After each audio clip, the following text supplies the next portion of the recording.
I once spent an entire year of my life on buses and trains, traveling from one end of a country to the other, with strangers as my constant companions. One morning, I was packed into a crowded bus like a sardine in a can, when a gruff old man stood up and started talking about his son's wedding, which he claimed had been a disaster. He spoke so loudly that everyone around him was forced to listen. But what struck me was the way his eyes lit up as he talked about the ceremony. Even though it sounded like a catastrophe, I didn't realize until much later why this man's story still resonated with me so strongly. But it's because of all the people I met on that bus who were just as open and vulnerable as he was. There was Maria, a young woman who shared her entire life story with me over the course of 3 stops, about fleeing war-torn countries, finding love in strange places, and learning to start anew. But there was also John, a rugged-looking man who seemed like a total loner at first, but turned out to be an incredible artist when we struck up a conversation. He showed me his sketchbook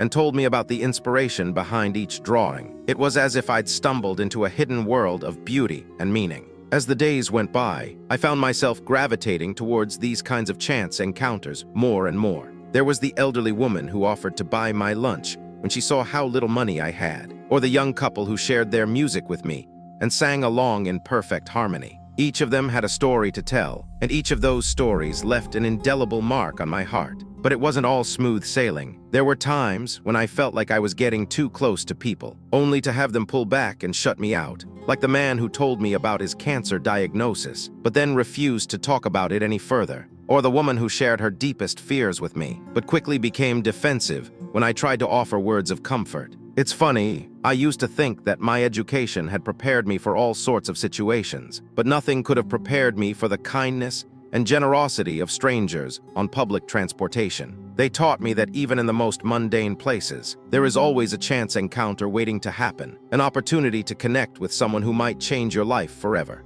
As I look back now, it's clear that those people I met on the bus were more than just random encounters. They were like threads in a tapestry, weaving together into a rich and vibrant narrative about humanity itself. And what struck me most was not their individual stories, but the way they intersected with mine to create something greater than the sum of its parts. But here's the thing. I almost didn't include the part about the little girl who drew a picture for me on a piece of crumpled paper. It seemed too small, too insignificant in the grand scheme. Yet it was precisely that tiny gesture that ended up being one of the most profound lessons I learned from my time on public transportation. The little girl's drawing had depicted an entire cityscape, complete with towering skyscrapers and a sun shining brightly overhead. What caught me off guard was not just its beauty, but the way it seemed to capture something essential about human nature. Our capacity for hope, for optimism, and for creating meaning in even the most mundane places. And that's what I still don't know if I'd do again. Put myself back on those crowded buses and trains, surrounded by strangers who would become like family. But this much is certain, the experience changed me forever. And for that, I will be eternally grateful. As the bus rumbled to a stop in front of my final destination, I felt a strange sense of loss wash over me, as if I was leaving behind not just a place, but an entire world. And yet, even as I stepped out into the bright sunlight, I knew that those threads were still woven together within me, waiting to be unraveled and retold in some new and unexpected way. I think it's safe to say that my time on public transportation was not just a series of chance encounters, but a journey into the very heart of what makes us human. And if I had to distill all those lessons down into one simple truth, it would be this: we are all threads in a tapestry, intertwined with countless others in ways both seen and unseen, waiting to be discovered, appreciated, and honored in all their beauty and complexity. As I watched the bus disappear around the bend, I couldn't shake the feeling that those strangers on board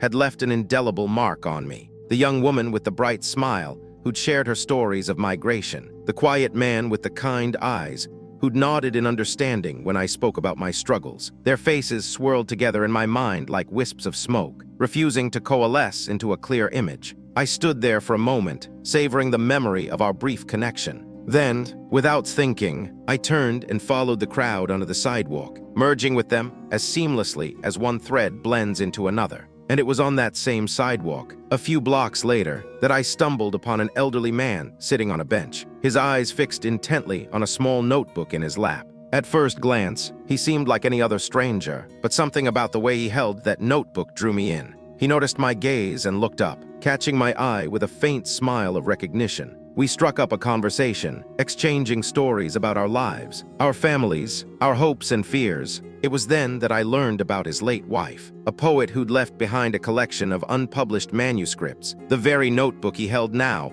was a testament to her words. I remember being particularly taken aback by the depth of his emotions as we spoke. His eyes seemed to hold an entire world within them, one where love and loss were inextricably entwined. It struck me that we often speak about grief as if it's something to be overcome, rather than acknowledged as a fundamental part of our shared human experience. The conversation flowed like a river, sweeping us up in its currents, until I found myself sharing stories from my own life. The struggles, the triumphs, and all the moments in between. When we finally parted ways, I felt an odd sense of disorientation, as if I'd left behind not just that bench, but a piece of myself. It was then that I realized something crucial about those strangers on public transportation.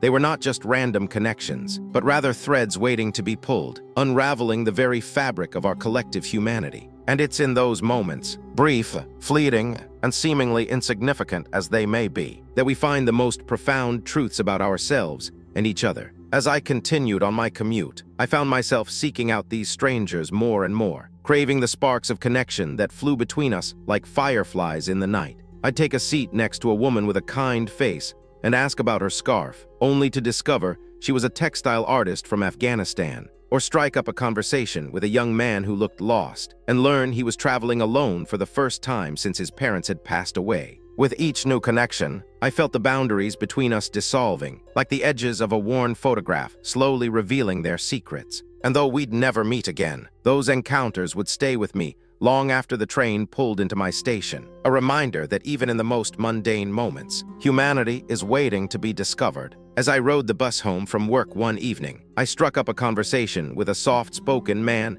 who introduced himself as Mark. We chatted about everything from our jobs to our favorite books, and I was struck by his thoughtful insights on the human condition. But it wasn't until he mentioned that he'd been struggling to afford medical care for his daughter that I realized just how privileged my own life had been. I learned that Mark's daughter was born with a rare genetic disorder, one that required expensive treatments and medications to manage her symptoms. As we talked, I began to see the world through his eyes. The worry, the uncertainty, the constant fear of not being able to provide for those you love. It was a humbling experience, to say the least. But what struck me most about Mark was his resilience in the face of adversity. Despite the countless challenges he faced every day, he radiated a sense of calm and compassion that I couldn't help but admire. And when our bus finally pulled up to my stop, we exchanged numbers, agreeing to meet for coffee soon. That chance encounter with Mark marked a turning point for me. I began to see public transportation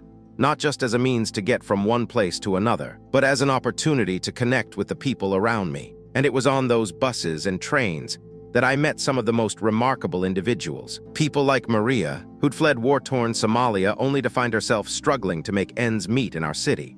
Or James, a former engineer who'd lost his job, but still found joy in teaching others how to fix bicycles. Each encounter left me with more questions than answers. What was it about Mark's kindness that made him want to help others? Despite his own struggles, how did Maria keep going, even when the system seemed stacked against her? And what was it about James's passion for fixing bikes that brought him so much joy? As I continued on my daily commute, I found myself wondering about these people, their stories, their struggles, and their triumphs. And in doing so, I began to see the world in a new light, as a vast tapestry of human experience, woven together by threads of connection and compassion. It was a lesson that would stay with me long after those chance encounters had faded into memory, but one that still surprises me today, that even in the midst of our busy lives, we're all just a seat away from each other. But what I think really changed everything was when I started talking to them, not just observing from afar. Mark's struggles turned out to be financial, and he was working multiple jobs just to make ends meet. But his kindness towards me was a reminder